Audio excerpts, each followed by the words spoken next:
pero eres cubano. ¿Y cómo eres blanco? El mayor bloqueo que existe en Cuba es el bloqueo interno. Las benditas redes sociales. Me gustaría conocer Estados Unidos. Aquí he podido experimentar la libertad en su máxima expresión. Yo en México soy un cubano millonario. Qué bonito.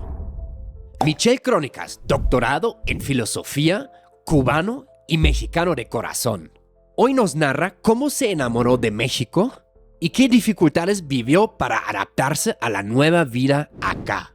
Mi salario en Cuba era de 400 pesos mexicanos al mes. Los pocos alimentos que hay en Cuba son de origen gringo. México posiblemente sea de los países donde un extranjero experimenta más choques culturales.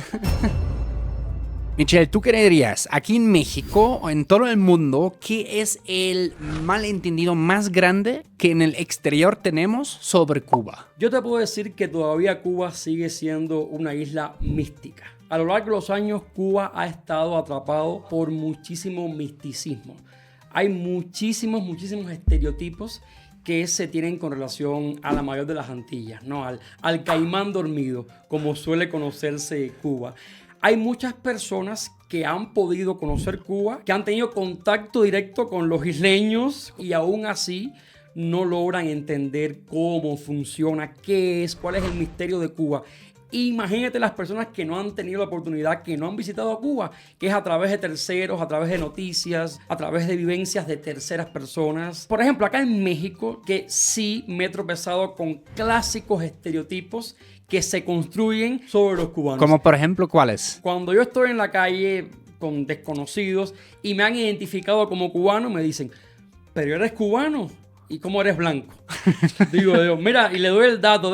Permítame decirle que el 65% de la población cubana es blanca. Ok. O sea, en nuestro continente no existe la raza pura. Todos somos mestizajes, todos somos mezclas de... Claro. O sea, Cuba es el producto de españoles con africanos. Hay gente en Cuba muy blanca, hay gente en Cuba muy negra y hay gente en Cuba que es mulata, que es término medio. Es un mestizaje completo y constantemente hay ese estereotipo de que todos los cubanos son negros, ¿no? Por decirte uno, otro que se repite muchísimo es, ¿sabes bailar a la perfección? Tú bailas, debes bailar porque todos los cubanos bailan. Digo, no necesariamente, ¿no? O que tomamos ron, o que fumamos el clásico tabaco habano. Es como que yo dijese en México que todos escuchamos a Pedro Infante, que andamos en caballo y todos los días nos emborrachamos con tequila, ¿no?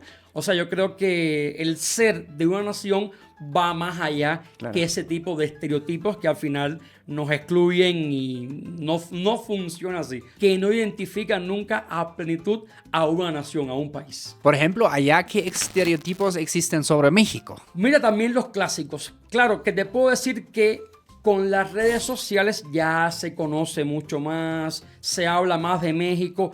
Aunque yo te puedo decir, y es mi opinión muy personal, que siento que en Cuba últimamente, y voy a hacer una crítica que quizás a muchos no les guste, a muchos cubanos, pero yo lo siento así por experiencia, se idealiza mucho a México. Cubanos que no conocen México, ¿no? Uh-huh.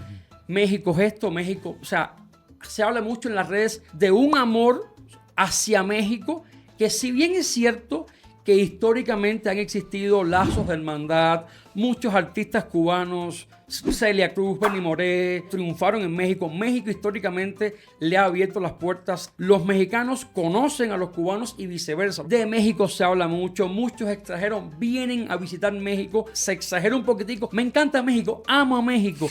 Y no conocen a México. O sea, yo creo que no puedes amar algo lo suficiente sin haberlo conocido. Yo siempre digo que a México hay que vivirlo, hay que conocerlo y hay que sentirlo. Como dice la canción, ¿no? Así se siente en México, sí, ¿no? Sí. Hay que sentirlo de verdad. Y también los estereotipos clásicos, ¿no? De, el mexicano es borracho y únicamente come tacos, ¿no? Cuando digo, ¿qué comen los mexicanos? Las entrevistas clásicas se hacen en Cuba. No, tacos y toman tequila. No, no es así.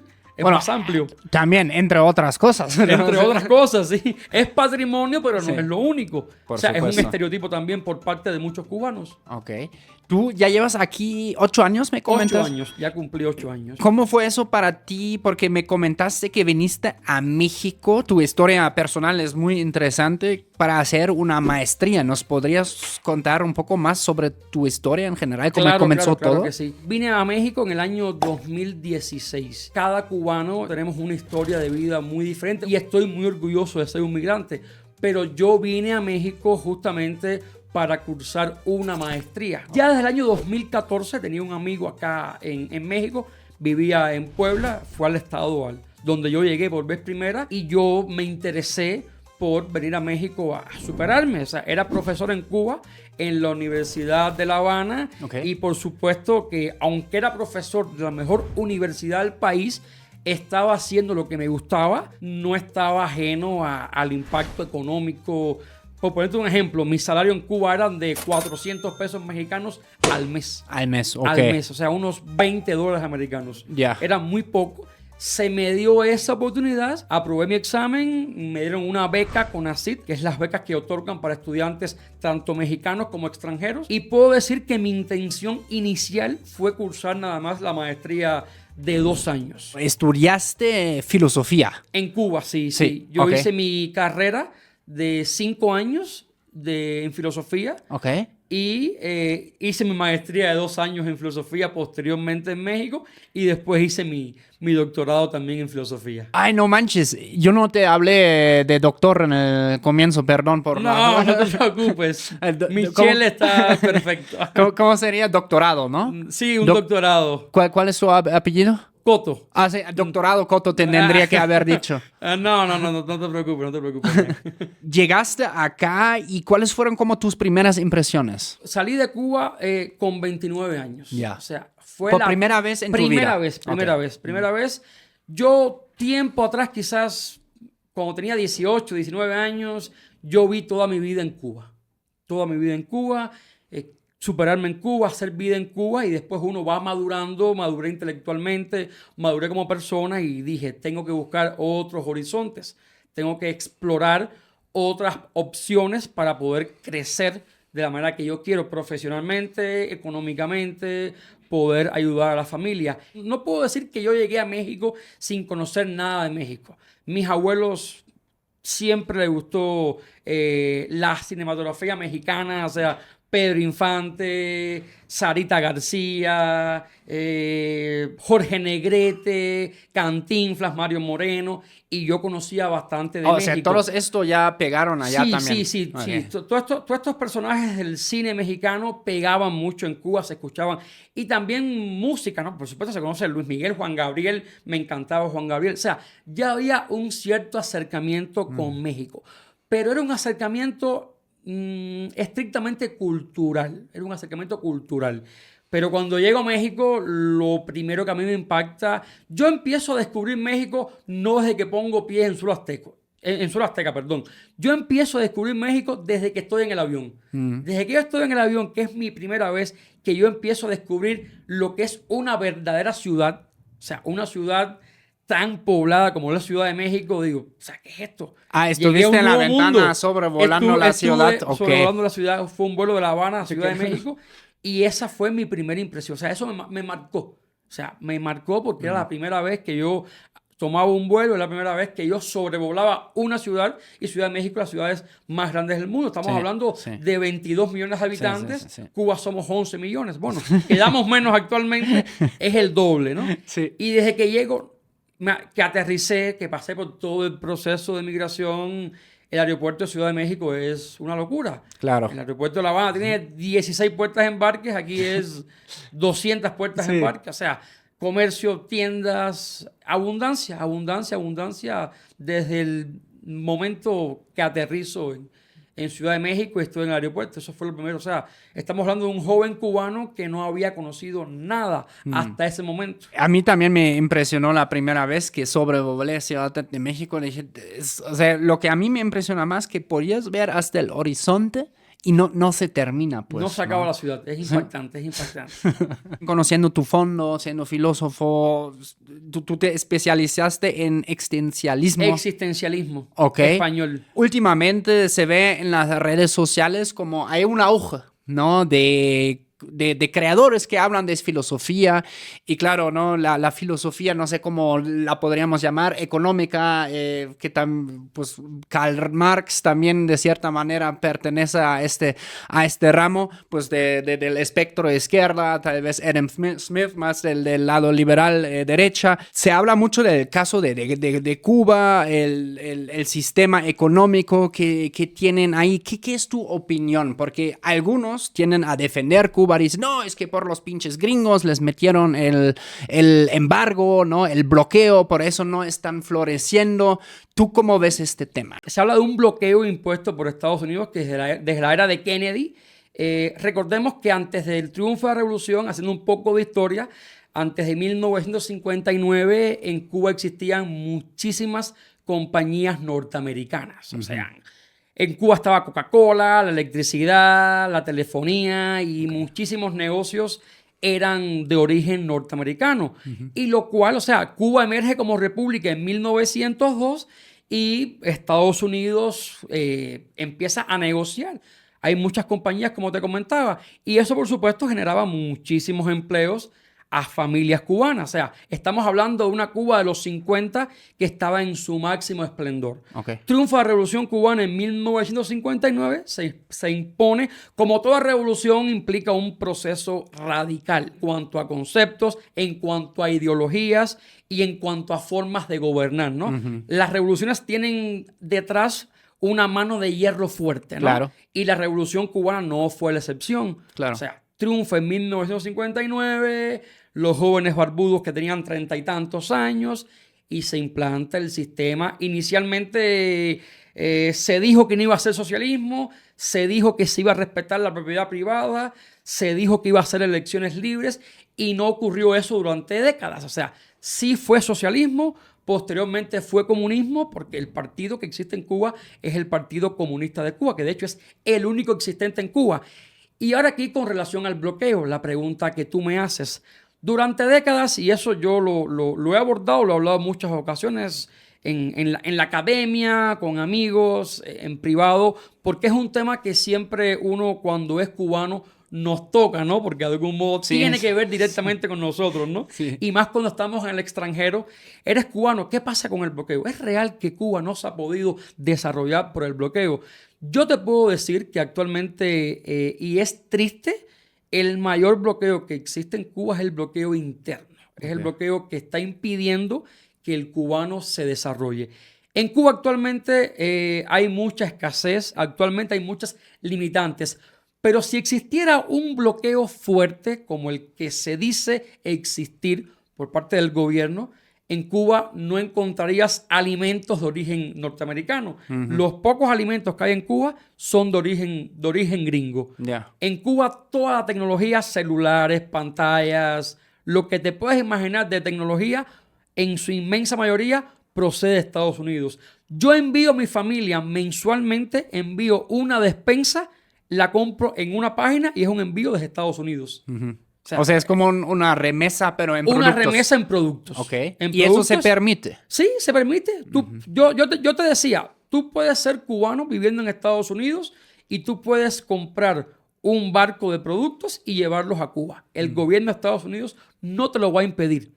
Cuba, el sistema, es el que va a impedir que un cubano llegue con un cargamento. Cuba está enfocado, es que es contradictorio, porque Cuba está enfocado, defiende un sistema, pero el estilo de vida que actualmente impera en Cuba es completamente contradictorio a este sistema. En Cuba, la moneda que tiene valor es el dólar americano. El peso cubano está extremadamente devaluado. Y eso habla justamente de un fracaso de un sistema. O sea, la moneda está devaluada. Si el sistema que tanto se defendió en Cuba, que se sigue defendiendo, que se ha defendido durante años, el socialismo como el sistema perfecto, el sistema que permite al Estado controlar todos los medios de producción, están en manos del Estado, pues el bloqueo no tendría lugar en este tipo de conversación. O sea, el sistema socialista debería ser lo suficientemente capaz para autoabastecerse. Los supermercados en Cuba deberían estar llenos. O sea, los cubanos deberíamos ser capaces, bajo ese sistema, de tener nuestros propios comercios, nuestra ganadería, nuestra agricultura, porque presumimos que el sistema socialista es superior al capitalismo. No haría falta en Cuba el dólar americano, el peso cubano sería un superpeso. Ya. El peso cubano no estaría devaluado. Entonces es un poco contradictorio. O sea, Sí. y es una idea que, sobre todo desde el extranjero, Sí. como todavía no se entiende, ¿no? O sea, en Cuba, ¿qué tiene que ver el bloqueo con que a un cubano quiera comercializar cebollas? Un campesino en Cuba Ok. que cosecha cebollas y no las puede vender en su propio país porque el gobierno no se los permite. Ya. El gobierno no lo permite. Colectivizar básicamente el comercio de bienes. Exacto, o sea, permitir Ok. la iniciativa privada, que de algún modo hemos tenido que volver atrás. O sea, Cuba, la tendencia a Cuba está haciendo el capitalismo, aunque no se reconoce, pero esa es la tendencia. Y en los próximos años será Cuba nuevamente capitalista, porque no está funcionando, no ha funcionado el sistema. Que sí, yo te puedo decir que la revolución cubana, Jan, fue en un inicio como un sueño utópico, Claro. fue como un amor adolescente, Sí. en el cual muchos cubanos creyeron. O sea, la revolución nos va a dar todo, la revolución nos va a llenar de sueños, de esperanzas, Pues sí. pero al final fue un matrimonio que fracasó. Al final vinieron los golpes, el maltrato y no funcionó. Es que sí tienen pegue como las ideas de Marx, de Lenin, ¿no? Una vez que las leas, o sea, en la escuela yo me acuerdo, yo no he leído todo El Capital, no, porque es una pinche Biblia de, no sé, un chingo de páginas, pero sí nos dieron a leer partes del Capital, del Manifiesto Comunista, partes de los discursos de Lenin, etcétera, ¿no? Y como la ideología en sí, como... Justo lo que tú dices, como tiene mucho de encantar y como que dices así, como en un primer instante que lo escuchas, sí, como hay algo de razón, ¿no? Y te vuelves como, o te envuelves con ella, ¿no? Y como dijiste, como un amor de verano o amor de Adolescente, te enamoras como un primer amor, ¿sí? Sí. Y ya una vez que se ejerce, pues, bueno, en Alemania también fue el caso, en la República Democrática de Alemania, que pues, básicamente fue bajo el control de soviético, que también tuvieron luego muchísimos problemas de productividad dentro del país, hasta que 40 años después se quedaron sin lana. Bueno, también fracasó la Unión Soviética y ya, al final se unieron a la Alemania capitalista en la que yo crecí otra vez. Ahora que tú hablas de la Unión Soviética, tú le preguntas a cubanos que eran jóvenes en la década en la década del 80, quizás mis padres, y hablan de una Cuba con un florecimiento, quizás lo comparamos con la actualidad, mayor, lo mejorcito que se vivió en Cuba en los 70, 80, justamente por la invasión de la Unión de Repúblicas Socialistas Soviéticas, y todo el apoyo que se recibió fue el principal aliado de Cuba. Claro. Y cuando en el 89 se derrumba el campo socialista, Cuba entra en periodo especial y una economía en crisis. O sea, era el único socio comercial. Claro, sí. Ok, y al final, en estos 8 años que llevas acá, ¿qué te motivó a pues decir, pues México es mi casa? Mira, yo sí tengo que decir en una sola palabra. O sea, si yo tengo que responder el motivo principal que a mí me hizo considerar a México mi segundo país, mi casa, que me ha permitido hacer vida en México, si tengo que definirlo en una palabra, es libertad. Yo aquí he podido experimentar la libertad en su máxima expresión, en su máxima connotación. O sea, yo aquí he aprendido a ser una persona libre. Aquí he podido aprender a expresarme abiertamente. O sea, estamos hablando de algo que en pleno siglo XXI debería ser derecho de cualquier ser humano. El derecho a la libertad. Y cuando digo libertad, me refiero a muchas cosas. De expresión, elegir qué comer, elegir qué vestir, elegir a qué partido pertenecer, elegir cuál sea tu ideología política, religiosa. O sea, la libertad entendida en muchísimas aristas. Y lamentablemente en Cuba hablabas con miedo. Siempre uno hablaba con miedo. O sea, siempre venía el profesor que te decía, no hables de eso. Así, ¿qué pasa? ¿Estoy hablando? No hables de eso. Incluso entre cuatro ojos. Entre compañeros.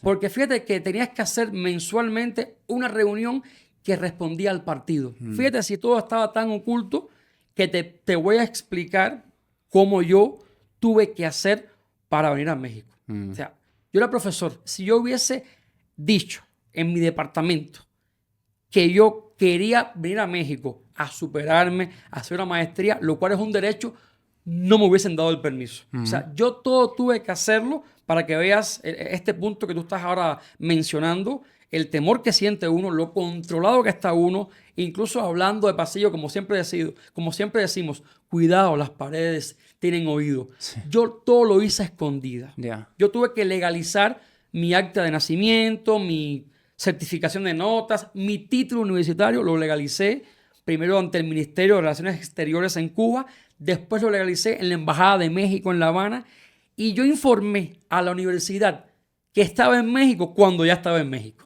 No antes. O sea, yo esperé y envié un correo. ¿Saben qué? Ya no me interesa la plaza de profesor. Ya yo estoy en México y tengo otros proyectos de vida. Okay. Así somos como... Es que en Cuba, Foucault lo dice muy bien. Somos como una especie de panóptico. Yeah. O sea, esa cárcel que está completamente vigilada. Sí. No puedes moverte. No puedes dar un paso sin que te estén mirando. O sea, claro. Es una vigilancia constante. O sea, es como ese tipo de prisión que está construida el panóptico que describe Foucault, y estás todo el tiempo vigilado. O sea, del panóptico, ¿cuántos escapan? Muy pocos. Y si te atrapan, te va a ir muy mal. Yeah. Eso pasa. También pasa ese temor, es como la caverna platónica, el mito. Yo creo que la mayor similitud que podemos hablar con Cuba en muchos sentidos de desconocimiento, de cómo el cubano ve el mundo exterior, es la caverna platónica. Yeah. O sea, son esos esclavos que están ahí en la caverna, que no tienen casi luz, pero es lo que conocen. Yeah. O sea, el cubano lo que conoce es lo que vive en Cuba. Y alguno que logra salir de esa caverna, que logra salir de Cuba y conoce el mundo exterior, queda deslumbrado. Yeah. Ese es el cubano que regresa a Cuba y les dice, miren, hay un mundo mejor, hay libertad, hay oportunidades, hay posibilidad de elegir cuál va a ser tu destino. Puedes soñar. Es tristemente cierto, pero es como sucede en Cuba. Dos invitadas cubanas que tú antes en el podcast mencionaron muy fuerte justo respecto a lo que tú dices, la llegada de Internet a Cuba pues de manera masiva más o menos por el 2011, 2002 me parece, ¿no? Un antes y un después. Yo tenía acceso a Internet porque era profesor en la Universidad de La Habana. De hecho, yo te cuento, a mí me permitió, yo reuní mi dinero para venir a México usando Internet. Yo vendía coches en Cuba, vendía coches antiguos. Era como una especie de comerciante. O sea, tú eras dueño, por ejemplo, de un coche, de un Chevrolet del 55, y como tú eras un cubano que no tenías Internet, yo te ofrecía mi Internet, te anunciaba tu coche, okay. Y ya mucha gente que revisaba, cubanos que viven en el extranjero y le compran un coche al familiar que vive en Cuba. O sea, el Internet lo tenía desde el 2008, 2009, un Internet del primero porque era profesor.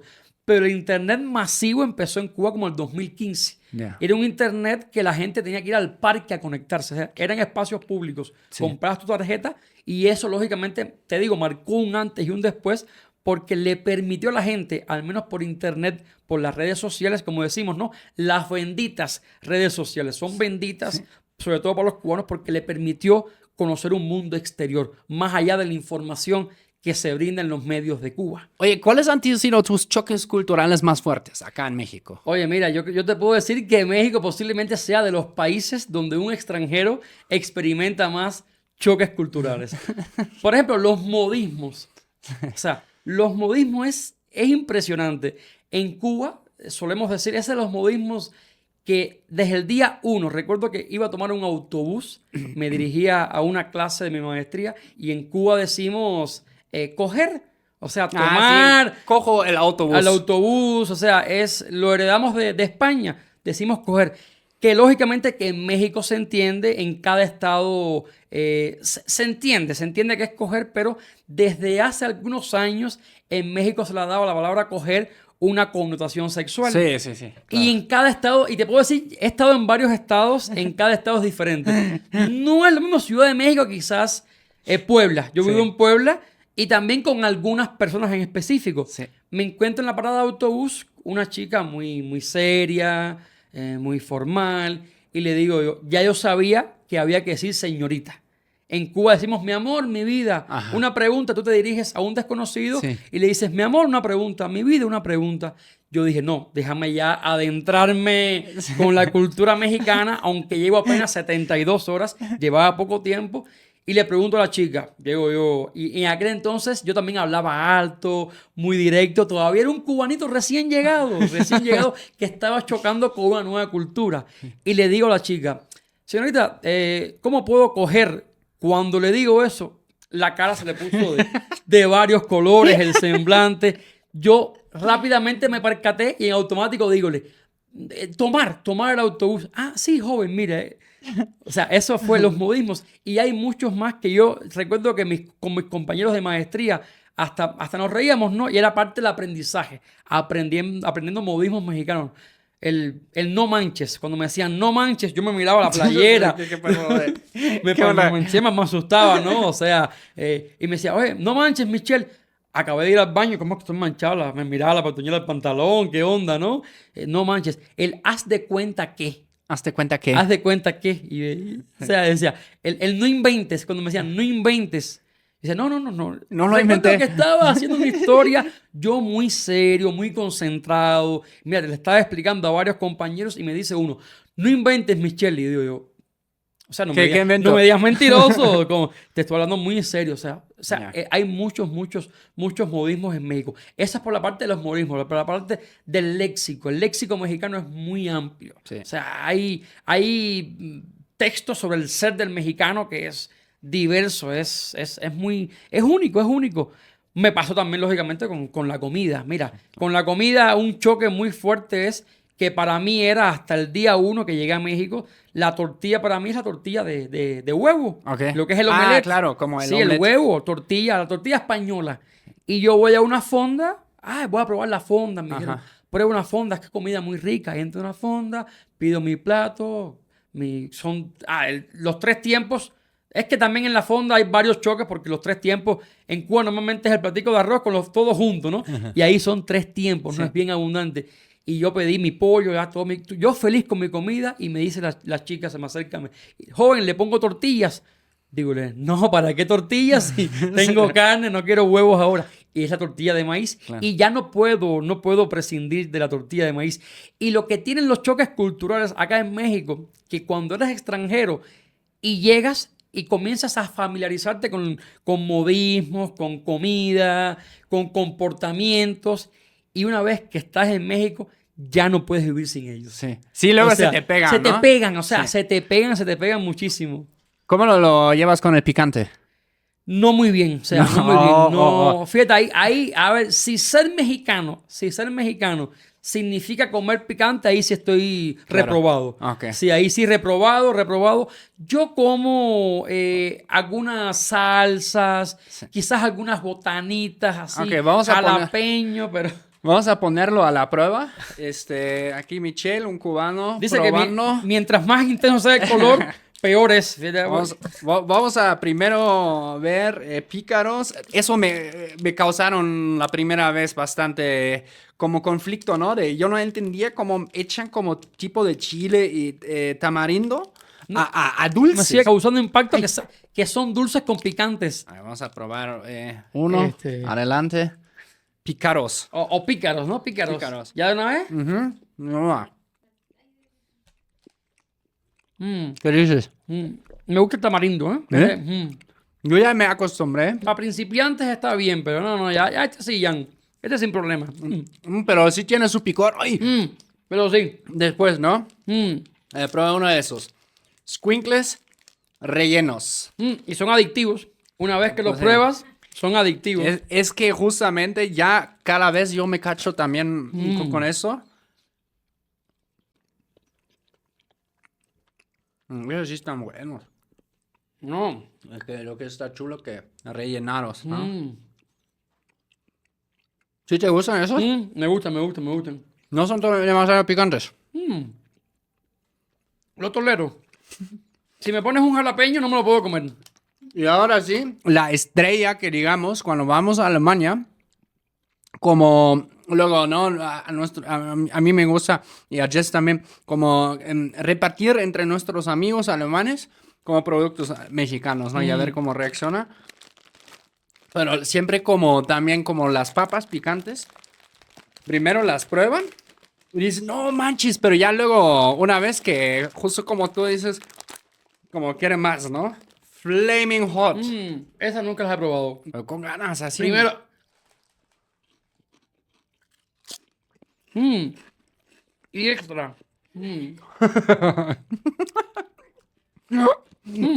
Mira, aquí anuncia el chile de la muerte. Ese rojito. ¿Dónde? Míralo acá. Ah, el chilito, sí. Sí, y mientras más pequeño, más picoso. Mientras más pequeño el chile, más picoso, banda. Ya escucharon. El tamaño no importa. ¿Cómo ves? Están fuertes. ¿Sí te pican? No puedo. Yo normalmente me como. Perdón, no, 5 o 6 a la vez. Pero esta voy a tomar agua. Sí. Sí, es fuerte, sí es fuerte. A mí sí me vuelven bien adicto a esas madres. Y luego siento incluso uno combinar. Como dulce y picante. Van a comenten abajo si saben, hacen lo mismo con las papas. No, solo si son trip mío. ¿Cómo ves?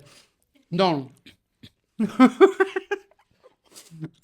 No. Está picante. No puedo. A ver, toma un poco de agüita tal vez. Entonces, en una noche de películas no te pedirías eso. No, para nada. ¿Para qué te voy a mentir? No. Pulquecito. Sí. ¿Sí? Sí probé. ¿Te gusta? Pulque.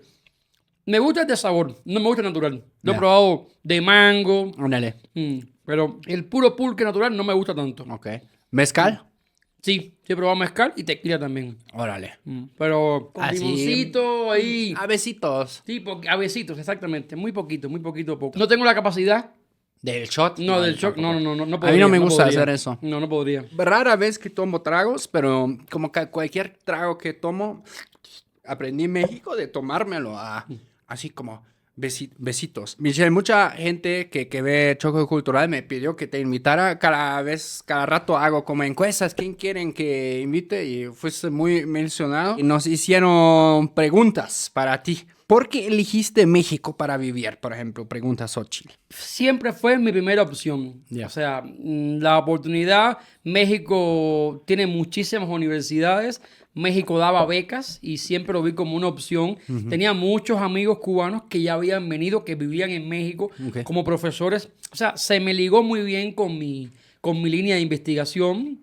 Y además, te comentaba en un inicio que culturalmente mi familia siempre estuvo muy apegada a México. Claro. Mi papá es amante del Benny Moré y el Benny Moré triunfó en México. Celia Cruz triunfó en México y muchísimos más. Y igualmente actores mexicanos que eran los favoritos de mis abuelos. O sea, desde niño de algún modo estuve vinculado Ya hubo un vínculo. Sí. Ok. Y se dio la oportunidad de México y dije, pues este es el lugar. ¿Qué otro país o otros países desearías conocer luego de graduarte? Pues ya te graduaste, ¿no? O Sí. ya tienes tu doctorado. ¿Cuáles otros países te gustaría conocer? He visitado España, he estado en Italia y en Perú. Ok.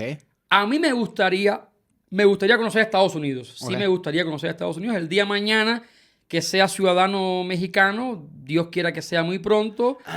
¿Ya te estás preparando para...? Me gustaría, me gustaría ya que sea ciudadano mexicano, conocer la comunidad cubana, porque se habla tanto de Estados Unidos, pero quiero conocer. O sea, lo digo abiertamente, sí quiero tener mi visa de turista y conocer Estados Unidos. Me gustaría conocer uno de los países que quiero conocer cuando tenga mi pasaporte mexicano y lo pueda visitar es Inglaterra. Inglaterra. Tengo muchos deseos de conocer. ¿Por qué te llama la atención? Por los Beatles. Yo soy muy Beatles, amante de los ok. Beatles, entonces me gustaría estar ahí en Abbey Road, me gustaría estar ahí en Liverpool. Sí, me gustaría conocer Inglaterra, especialmente por eso.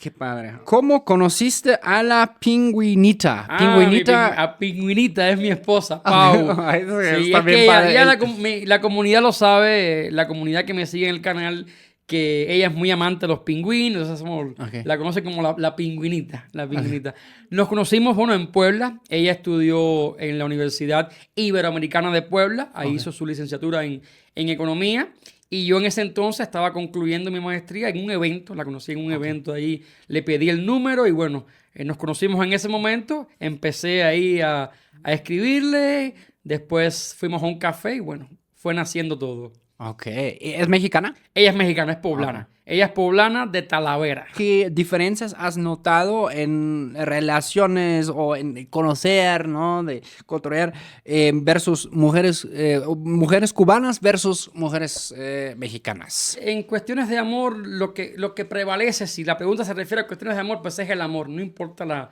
yo creo que la nacionalidad es lo de menos. Yeah. O sea, cuando dos personas se encuentran y se entienden, se comprenden y quieren construir de la mano un camino común, yo creo que eso es lo que vale. Lo demás son estereotipos que creamos los seres humanos. No importa no creo que marque algún tipo de diferencia. Claro que sí hay diferencias culturales, o sea, y eso incluso nos enriquece más. Yo siempre digo a mi esposa, a Pau, que nosotros nunca nos aburrimos porque todo el tiempo estamos aprendiendo el uno del otro. Claro. O sea, todo el tiempo de modismos, de formas de comportarse. Yo no sé, aquí en México, todo el tiempo, yo en Cuba nunca decía gracias por nada. Yeah. Y aquí aprendí a decir gracias, mi amor. Lo siento, mi vida. Sí. O sea, es muy común la educación que hay en México y en Cuba. Yo amo a mis padres con la vida y casi nunca les doy gracias por nada, ¿no? Yeah. Yo creo que los hechos hablan. Pero acá en México es muy familiar. Somos muy familiares, somos muy educados, ¿no? Sí. Decimos por favor, gracias. Y eso es algo que yo he incorporado y algo que distingue justamente mi relación de pareja con una mexicana. También fue para mí como un choque cultural en pareja, ¿no? Justo. O sea, de gracias, por favor, en el pedir, está el dar, etcétera. Porque nosotros también somos muy así, sí, ¿no? Sí. Tengo entendido que los cubanos también son bastante directos. Dame esa vaina y no se dicen vaina yo ustedes. Digo, dame esa cosa, dame eso, sí. Yo a mi mamá le digo, mami, dame un vaso de agua. Y aquí, porfa, ¿me pasas un vaso con agua? O sea, ¿qué piensas de Diego Rusarín? No sé quién es. Ok. No. Es un divulgador de pues, temas filosóficos, pero con una posición ideológica muy pegado a Karl Marx y pues sí, las ideas que van conforme a esto. Sí, yo debo decir que soy más apegado a los clásicos y con todo respeto. Hay muchas personas que producen cosas interesantes, Sí. pero no soy de ver Okay. Contenido en internet sobre filosofía. Es soy que más bien lector clásico Okay. de biblioteca y de libro físico. Okay. No lo conozco, una disculpa, no lo conozco. Ok, chécalo porque creo que sería interesante. Claro, él ha creado también un poco sus polémicas porque hizo una entrevista, por ejemplo, con el presidente de Venezuela, Nicolás Maduro, y pues básicamente no fue muy crítica la entrevista. Y ya tras esto, ¿no? Otros dicen, ¿cómo puedes hacer esto? Tú vives ahora en un país a todo dar y defiendes el socialismo desde lejos, etcétera. Supongo que por eso lo preguntaron, pero lo vamos a dejar para... Yo siempre digo, ¿no? La gente que defiende un sistema como el sistema de Cuba, pero desde un sistema diferente, ¿no? Okay. Que le permita acceso a todo, ¿no? Estás defendiendo socialismo, Okay. pero con tu mantequilla garantizada en tu desayuno Claro. y tu café Starbucks. Pero incluso dice que eso ni siquiera es una contradicción. Porque según Marx, el capitalismo también era necesario para llegar a la última fase que pues es el comunismo. No se ha llegado a esa última fase, ¿no? Nos hemos quedado nos ha Ahí por gustado medio. quedarnos, ¿no? Está Ahí muy por cómoda esta, parece. Sí. Creo que justamente por eso te lo preguntaron. Y aquí va uno, claro que sí, no pueden faltar los estereotipos. Sí es filósofo cada cuando fuma mota. No, nunca. Mira, yo soy astemio, mira, no como ni picante, o sea, ni picante como, ¿no?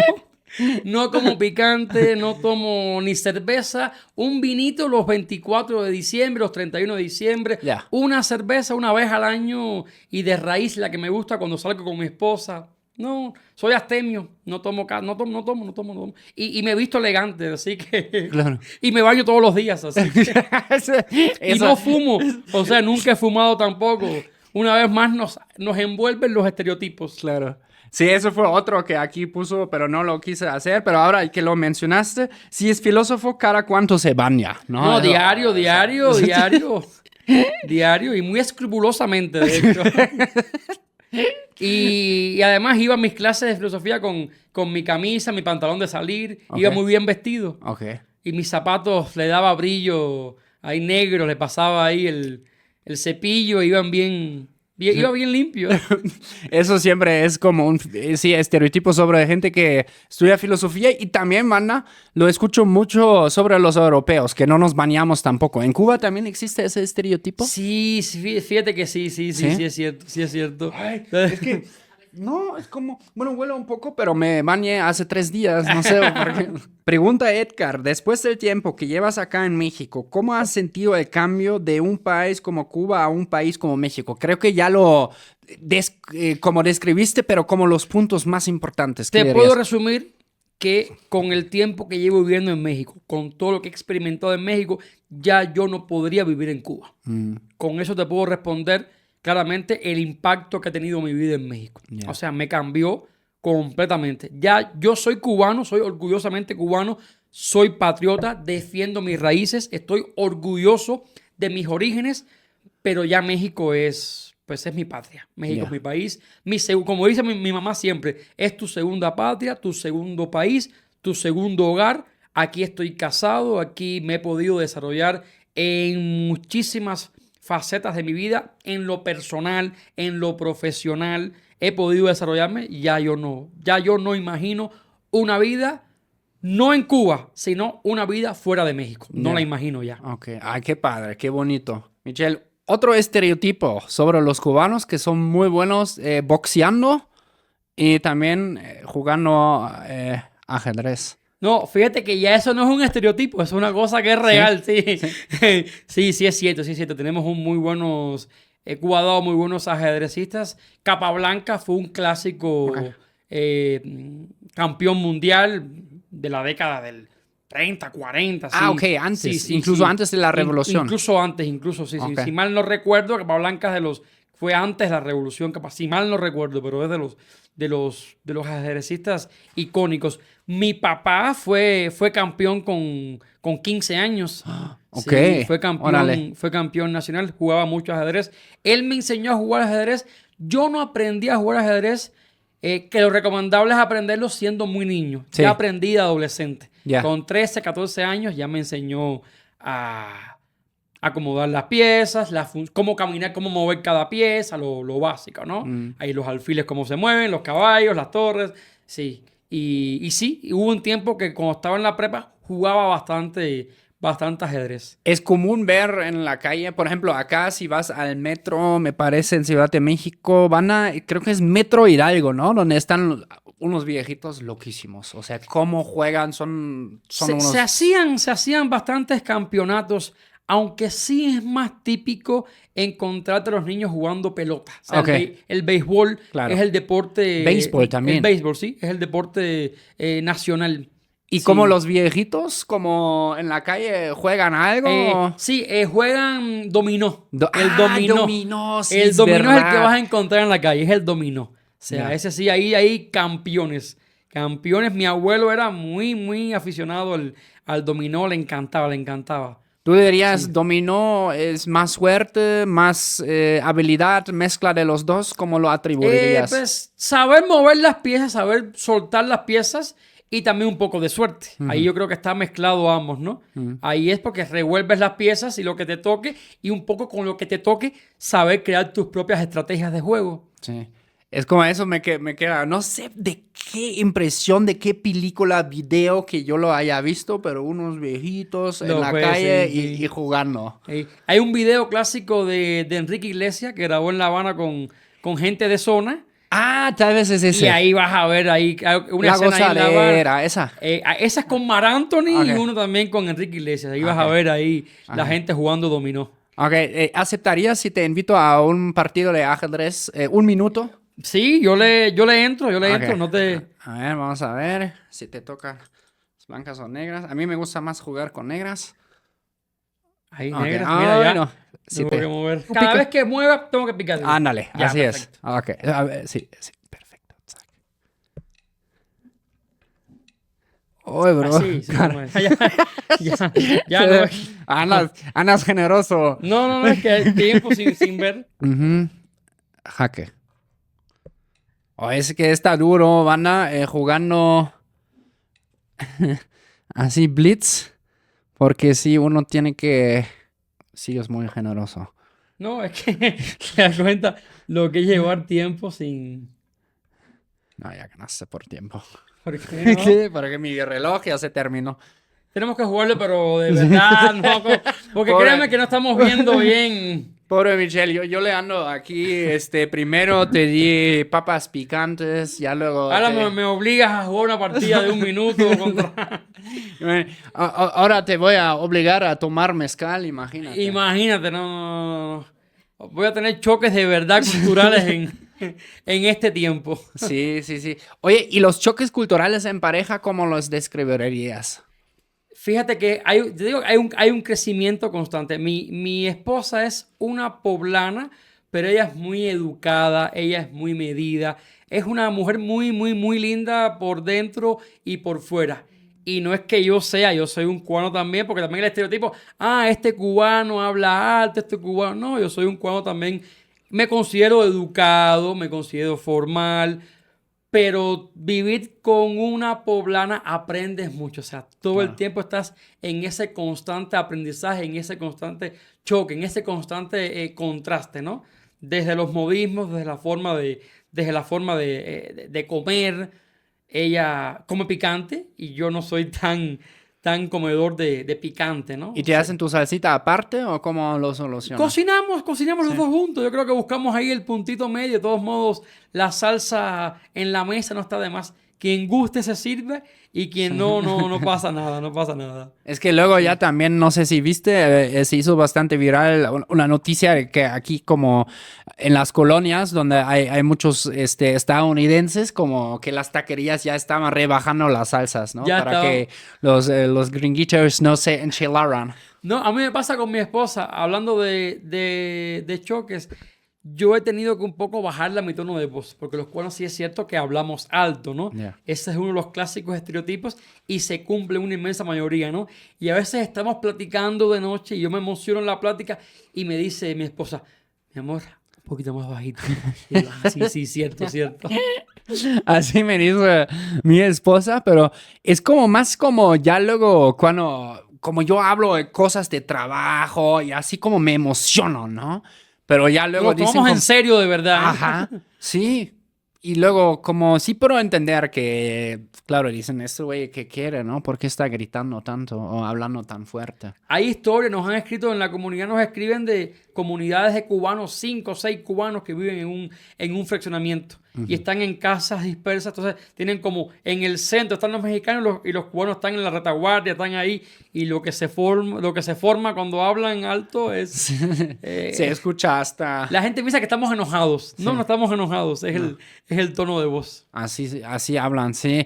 Es como, siento como también, no sé, varios países, hablo hispanas del Caribe, eso tienen en común, ¿no? O sea, Sí. aunque ustedes hablan bastante diferentes a los, por ejemplo, dominicanos, pero sí lo que tienen en común es como Sí, de... sí, lo que es, o sea, lo que es Cuba, Puerto Rico, República Dominicana, sí, sí tenemos en común la forma de hablar bastante peculiar, bastante alto. Sí. A ver, banda, también comentan abajo en los comentarios si ustedes han tenido así esos choques culturales, sobre todo que tienen que ver con la manera de pronunciar las cosas, ¿no? Me imagino algunos que, por ejemplo, están en Alemania. Los alemanes son raros también, porque en algunos casos hablamos muy así, bla, bla, bla, pero yo te juro que a huevo va a haber situaciones donde mexicanos, por ejemplo, en Alemania o tal vez en Francia, Inglaterra, también tienen situaciones donde están socialmente, donde a huevo vas a escuchar a 150 metros, mira, los mexicanos o los latinos están en aquella esquina porque, pues sí, el cotorreo que se hace, ¿no? Como que, pues, porque los alemanes cuando, por ejemplo, cuando están en una mesa, etcétera, depende un poco del círculo, pero no suele ser tan ruidoso normalmente cuando convivimos. Yo a veces, hablando de convivencias y de choques culturales, yo a veces en broma le digo a mi esposa, no, dime las cosas en modo imperativo, directo para entenderlas. Ella Sí. me dice, te voy a hablar como para que entiendas como hablaría un cubano para que Ok. hagas lo que te pido. Porque a veces me dice, no sé, mi amor, si gustas hacer esto, digo yo, no gusto. Y es una forma de decir que lo haga, ¿no? Pero es una forma amable. Ella me dice, mi amor, ¿gustas bajar un momento a la cocina por un vaso? No gusto, estoy bien así. Gracias. ¿No? Sí. Es como de captar también esas indirectas está complicado a veces. Sí. Ese es el mayor, el lenguaje. Aunque hablamos el mismo español, no es el mismo. No. Sí, uno tiene... Sí, tú consideras que ustedes sí hablan como directo las cosas tal cual como son, porque eso también varía mucho en México, Aquí ¿no? en México se puede considerar como grosería. Ya. Muchos lo pueden considerar Sí, como sí. grosería. Eso no es hablar directo, eso es ser grosero. Pero te digo que culturalmente lo vemos muy diferente. En Cuba sí, te digo, no decimos por favor, no decimos gracias, es bastante directo, es muy normal, incluso hasta con un desconocido. O sea, es muy típico en Cuba que tú estés en una fila, en Cuba decimos cola, haces la cola del pan y uno dice, ¿detrás de quién vas? Voy detrás de la vieja esa. O sea, aquí ¿Cómo? sonaría muy fuerte.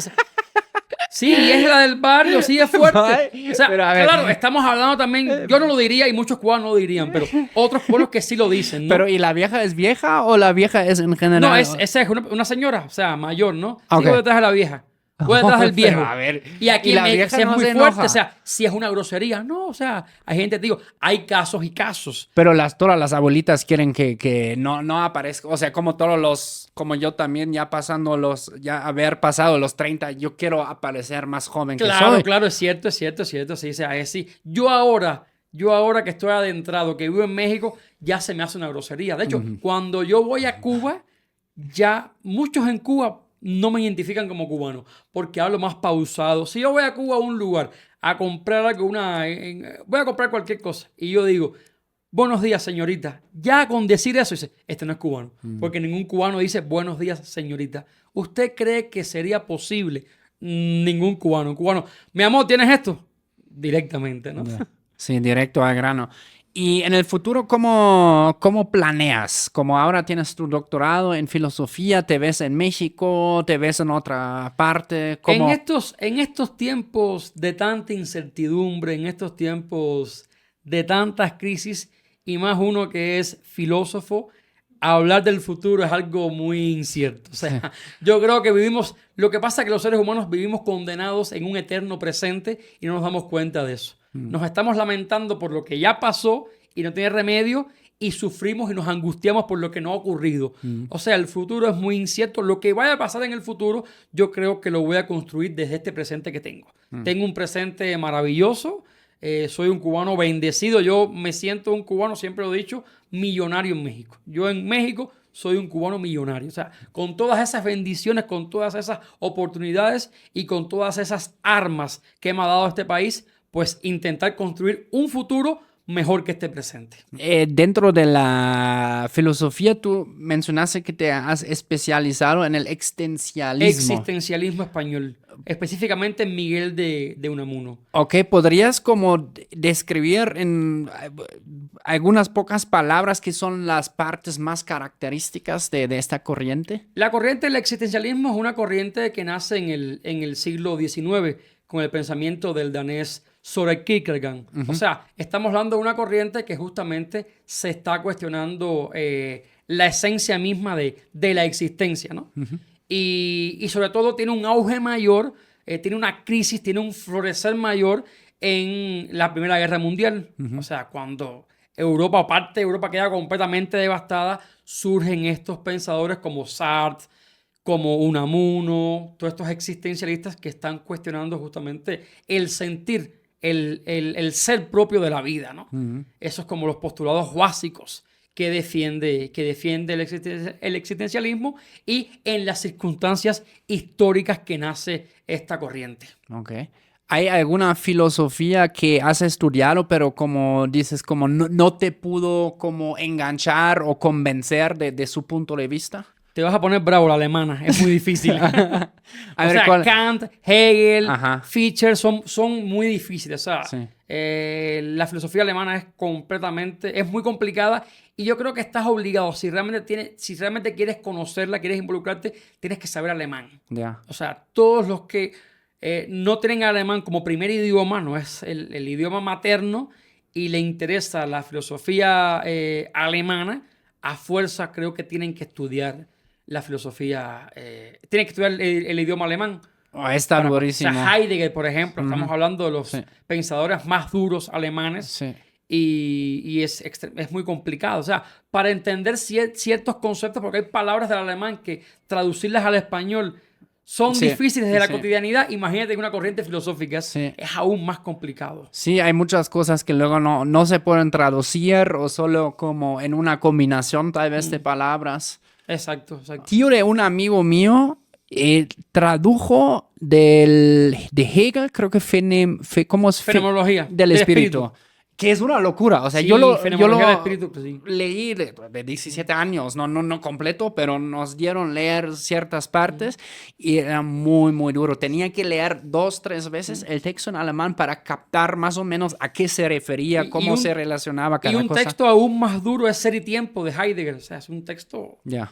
Ser y Tiempo de Heidegger que tienes que, para entenderlo a profundidad, leerlo a fuerza en alemán. ¿Qué es lo más rescatable desde tu punto de vista del filósofo Karl Marx? Fíjate. Eso preguntando a cubano. ¿Por qué esa pregunta a un cubano, no? No. Fíjate que te voy a hacer algo bien chistoso, ¿no? Te voy a contar algo bien chistoso.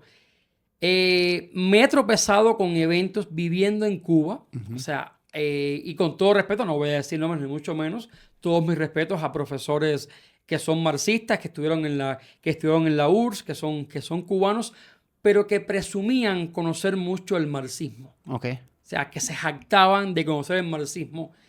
Y me tocó ver en eventos, en congresos, que iban profesores alemanes que hablaban un perfecto alemán y citaban tal página del Capital, lo citaban en alemán. O sea, decía, wow. Como la O sea, Biblia un poco, ¿no? De sí, Marx o sea, dijo en página 820 de... O sea, también Marx en Cuba se ha idealizado demasiado y se ha malinterpretado. O sea, Marx cuando habla de comunismo lo habla como una fase superior del capitalismo, una fase al que la sociedad perfecta debe aspirar. O sea, pero no renunciando a la propiedad privada. Yo creo que se ha malinterpretado a Marx. O sea, hay muchas lecturas de Marx y sobre todo en Cuba que yo creo que son completamente ajenas al pensamiento marxiano, al pensamiento auténtico de Marx.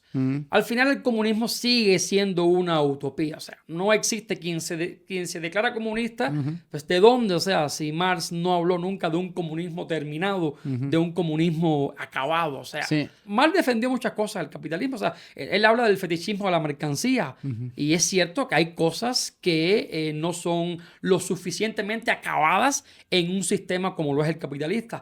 Pero en el comunismo menos porque ni tan siquiera existe. O sea, y países como Cuba, países que han querido implantarlo, no ha funcionado. O sea, ha sido una mala lectura de Marx. Y hemos hablado de países antiguos países, o sea, Polonia, que pertenecían a un bloque de países socialistas comunistas, renunciaron y yo creo que volvieron a los postulados iniciales que defiende Marx en El Capital. Sí, justamente antes de nuestra podcast también hablamos un poco de Europa de Este, ¿no? De que después de la caída de la Unión Soviética así florecieron muchos países, como es, por ejemplo, Polonia, los países bálticos, y muchos otros países de Europa de Este que hoy en día, pues sí, están mucho más estables económicamente que hace 30, 40 años. E incluso son países que no quieren saber del comunismo. Sí, no, hoy en día sea, está súper en contra. ellos renunciaron, ellos tumbaron las estatuas de los líderes comunistas de la época. lo quemaron la bibliografía comunista, no quieren saber nada. Lo que yo siento como rescatable, por ejemplo, cuando leí Marx hace muchos años, lo retomé un poco, pero tampoco es como, no, toda la Biblia me la eché, porque sí, luego hay algunos que literal lo toman como una Biblia y dices, es que pobrecito, es que no lo entiendes porque no has leído tal página, es como si todo el dogma te lo tuviera, o todo te lo tuvieras que como tomar de pie a la letra, como si fue la palabra de alguien, de Dios, ¿no? Pero yo me acuerdo como lo rescatable que yo encontré en él en ese entonces fue como que predijo muchas cosas. Y los predijo con una precisión mucho antes de que pasaran. Por ejemplo, predijo de cierta manera la formación de estos imperios, bueno, empresas multinacionales, por ejemplo, ¿no? Los corporativos, cuando él lo escribió cuando fue a mediados del siglo XIX, todavía no existían como los conocemos hoy, ¿no? Con Coca-Cola, Microsoft, Adidas, Nike, que son empresas que están activos en todo el mundo. Él, de cierta manera, ya en sus obras como anticipaba esto, ¿no? Y como en alemán muchas veces dicen como algunos que sí como encuentran cosas rescatables en él, pero otras que sí critican, que dicen una frase que se escucha mucho, bueno en el diagnosis, pero malo en resolver el problema, ¿no? En la prescripción de qué se debería hacer. De hecho, si nos ponemos a adentrarnos en la vida de Marx, los 20 años que él estuvo en la biblioteca de Londres estudiando los padres de la economía, sí. No trabajaba, o sea, él vivía del aire, él vivía gracias a Engels que le pagaba todos los estudios. Claro. O sea, también hablamos, una cosa es la teoría y otra cosa es la praxis, ¿no? Sí. O sea, yo creo que también ese legado erróneo, Sí. muchos han querido heredarlo de Marx, ¿no? Sí. O sea, me voy a dedicar a defender una teoría, pero que me voy a dedicar a defender, a intentar construir un sistema, pero que mantenga el sistema al cual estoy atacando, ¿no? Sí. Y también lo que siento interesante, como él dijo básicamente que cada sociedad, ¿no? Como se crea y con sus estructuras de poder ya crea básicamente la razón por su propia caída, ¿no? Básicamente en el feudalismo ya en algún momento cae, ya después llegan otras formas de la sociedad que también ya en su construcción ponen ya en su raíz como lo que les va a causar su caída ya tal vez en 100 años, 200 años o 500 años después. Y lo irónico siento como es como lo mismo se aplica incluso al socialismo. Porque lo que pasó, por ejemplo, en mi propio país, en Alemania, que la gente se cansó, se fue movilizando de manera masiva, dijeron, pues sí, todos somos iguales, pero realmente no, pues somos iguales, pero aunque se escuche trillado, pero somos iguales de pobres todos, ¿no? Y se revoltaron básicamente sobre el sistema después de 50 años pues sí, que estaba sobre ellos. Yo creo que, o sea, sigue siendo una utopía como los mismos sistemas. O sea, sí, el comunismo lo defendió Marx, lo vio como una aspiración, como una fase superior del capitalismo.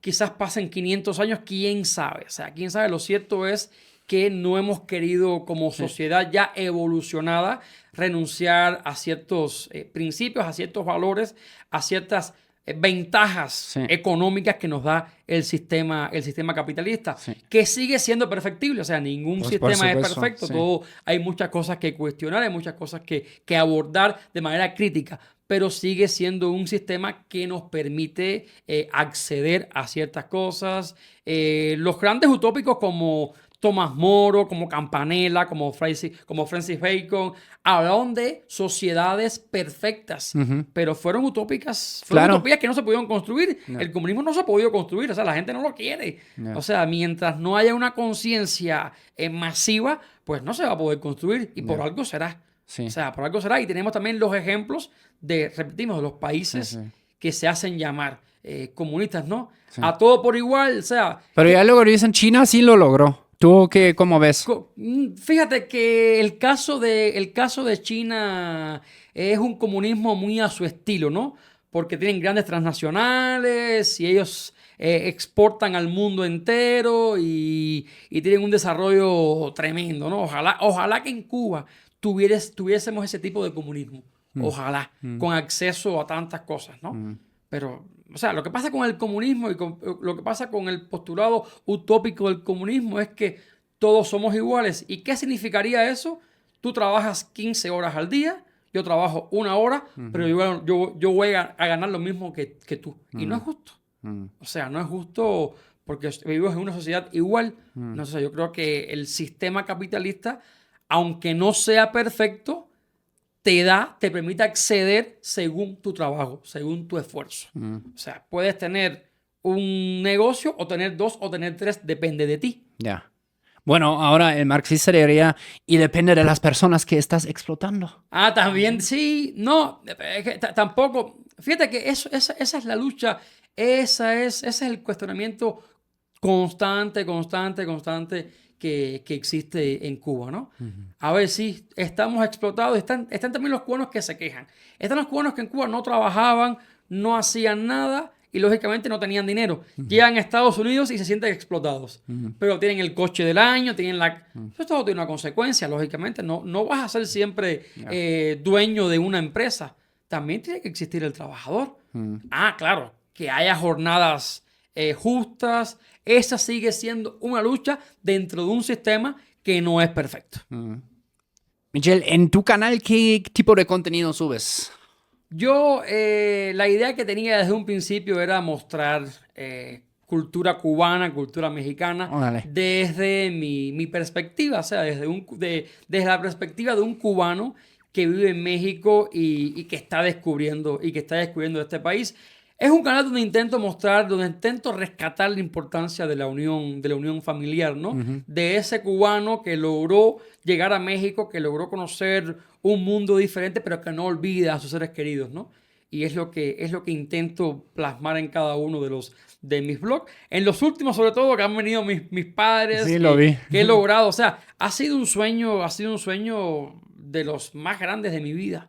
O sea, nunca pensé, desde el día 1 que yo salí de Cuba, dije, yo quiero traer a mis padres, ¿no? Y gracias al canal, gracias a contar este tipo de historias, lo logré, ha llegado a muchas personas y eso es algo de lo cual me siento orgulloso. Pero básicamente creo que es un canal de amor familiar. Siempre digo al final, dejen mucho amor, ¿no? Se ha perdido ese sentimiento auténtico, ¿no? Es un canal donde intento mostrar lo bueno de lo más sencillo. A veces de las cosas más sencillas.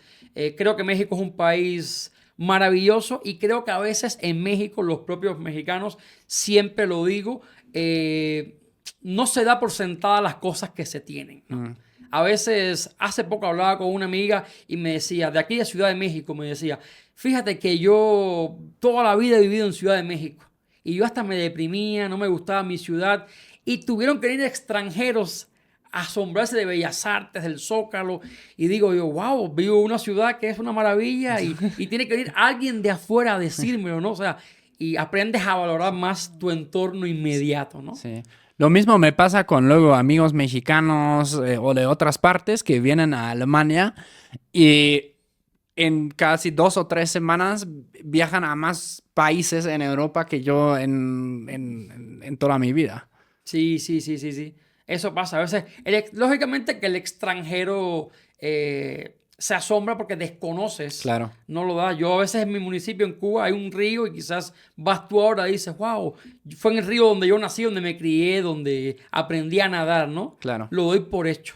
Pero Claro. el que viene de afuera, pues es extranjero, justamente es extraño, o sea, le es extraño, le es ajeno. Sí. Y yo creo que básicamente es interesante toda esta ola de extranjeros que están llegando a México y que se están quedando en México, o sea, y que es auténtico, o sea, México ha renacido muchísimo, o sea, los extranjeros, desde la óptica, desde los ojos de los extranjeros, se muestra otra cara de México, ¿no? Otra forma de ver a México, otra forma de interpretar a México, ¿no? Porque no es lo mismo como un mexicano puede interpretar, no sé, el sabor de unos tacos o un viaje Sí, al sí, país sí. que un extranjero. Claro. Son dos posturas diferentes Sí, sí. y ambas son válidas. Sí, sí.